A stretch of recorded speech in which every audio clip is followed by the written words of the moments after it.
Tributes pouring in following death of sports analyst and commentator Hubert Lawrence. Good evening and welcome to Primetime News on air and online at onespotmedia.com, and a special welcome to viewers on TVJ International in the Cayman Islands.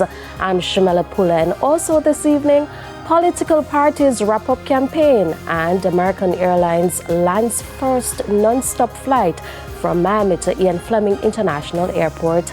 There's also Saturday Sports Special and weather in this newscast, so please stay with us. I'll have the details right after this break.